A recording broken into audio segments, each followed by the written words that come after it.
ఆధ్యాత్మికతకు నిలువెత్తు నిదర్శనం ఆమె. మానవతకు ఆపన్న హస్తం ఆమె.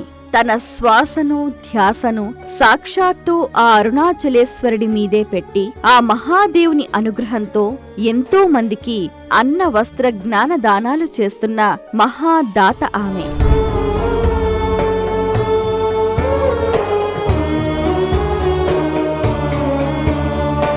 గురుదేవులు భగవాన్ శ్రీ రమణ మహర్షి శిష్యురాలై ఆయన అనుగ్రహంతో అరుణాచలంలోనే తన ఆధ్యాత్మిక ప్రయాణాన్ని 19 ఏళ్ల నుంచే కొనసాగిస్తున్న మహా సాధకురాలు ఆమె.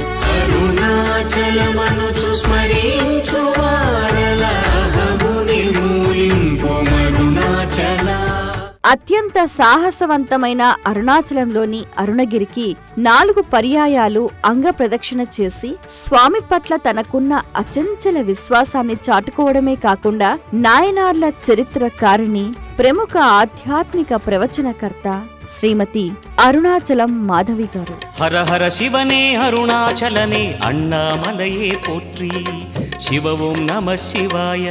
భక్తుని సేవే భగవంతుని సేవని నిష్కర్షగా నమ్మి అరుణాచలానికి వచ్చిన భక్తులెవ్వరూ ఆకలి దప్పులతో ఉండకూడదన్న సత్సంకల్పంతో అరుణాచల రమణ సుందర చారిటబుల్ ట్రస్టును ఏర్పాటు చేశారు. స్ఫూర్తిదాయకమైన మరెంతో సాహసోపేతమైన మహాశివ భక్తులైన 63 నయనాల చరిత్రలతో పాటు ఆయా క్షేత్రాలలో ఉన్న మహాత్ములు, వారి జీవ సమాధులు, సిద్ధులు, మఠాధిపతులు, పీఠాధిపతులు, భక్తుల చరిత్రలను క్షుణ్ణంగా తెలుసుకుని ప్రపంచానికి తెలియచేయటానికి సంకల్పించారు ఆమె. ఈ ప్రాంగణాన్ని సుసంపన్నం చేయటానికి విచ్చేస్తున్న శ్రీమతి అరుణాచలం మాధవి అమ్మకు pyramid spiritual society movement, the pyramid spiritual trust Hyderabad, PMC channels సాదర స్వాగతం పలుకుతున్నారు.